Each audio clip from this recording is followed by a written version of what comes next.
The attention economy, a term that sounds technical, maybe even abstract. But in reality, it's something deeply intimate. It shapes how we think, how we feel, how we connect, and ultimately, how we live. We live in an era where your attention is the most valuable commodity. Not your time, not your money, not your energy, your attention. Every ping, every swipe, every scroll isn't just a product of your choices. It's the result of billions of dollars invested in understanding and hijacking human behavior. Algorithms know what keeps you watching.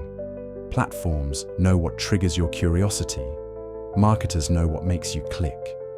In the attention economy, you are not just a consumer, you are the product. Because where your attention goes, money flows. This economy is not fueled by gold, oil, or even data. It's fueled by your awareness, your consciousness. Pause and think. How much of your day is spent intentionally? How much of your mental space is truly yours? And how much is being rented out to apps, notifications, reels, and relentless information? We are not just distracted, we are being distracted. We are not just consuming content, we are being consumed by it. In this world, silence is a threat. Stillness is rare. Depth is inconvenient. But the consequences are enormous. Our attention, the very faculty that allows us to reflect, to observe, to grow, is being fragmented, stolen, monetized, and with it, we are losing touch with ourselves. You can't go deep when you're constantly pulled toward the shallow. You can't be present when your mind is split across multiple tabs, feeds, and timelines. This is not just a battle for productivity, it's a battle for your presence. Because attention is not just about what you look at, it's about what you become. The yogic traditions have long emphasized this. Dharana, one-pointed focus, is a gateway to meditation, to insight, to liberation. When your attention is whole, you are whole. But when it is scattered, so are you. Modern technology, however, is engineered to do the opposite. It fragments, it stimulates, it addicts. The feedback loop is powerful.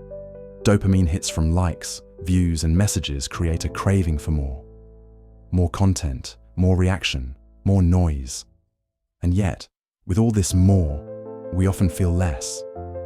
Less peace, less clarity, less meaning.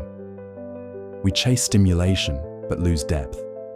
We scroll endlessly and still feel empty, because no amount of digital input can replace the richness of conscious presence. In the attention economy, depth doesn't sell, distraction does. The goal is not to inform you, but to keep you engaged, not to empower you, but to keep you scrolling. Your curiosity is manipulated, your preferences are predicted, your impulses are monetized. This is not a conspiracy, this is the system. But here's the truth, you still have a choice. You can reclaim your attention. You can take it back from the algorithms, the feeds, the engineered distractions.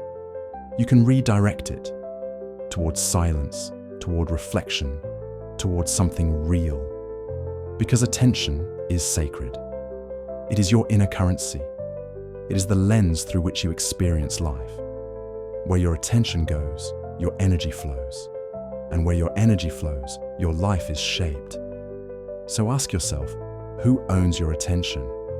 What are you really looking at? And what is it doing to your mind, your heart, your spirit? Every moment spent mindlessly consuming is a moment lost to meaning. But every moment spent consciously attending to your breath, your thoughts, your relationships, your inner world is a moment of awakening. This is not about rejecting technology. It's about using it wisely. It's about creating space between you and the feed, between the urge and the reaction, between the world's noise and your soul's voice. It's about learning to pause, to notice, to listen, to choose. Because what you give your attention to, you give your life to. And your life deserves more than endless distraction. It deserves intention, presence, depth. So the next time you reach for your phone out of habit, pause, ask, am I choosing this or am I being pulled? The next time you feel restless in silence, stay with it. Because on the other side of that silence may lie the very clarity you've been seeking. The attention economy profits from your disconnection, but your soul thrives on your return. Return to yourself, to presence, to depth. Because in a world that profits from your distraction, your attention is a revolutionary act. This is Metaphysics Diary, a space for reflection, inner inquiry, and conscious living. If this video resonated with you, please subscribe. For more explorations of the unseen, the unspoken, and the deeply human. Share it with someone who's lost in the noise and needs to reclaim their stillness. And in the comments, tell us, what's one place you want to reclaim your attention today? Because where your attention goes, your life grows. So, what will you choose to grow?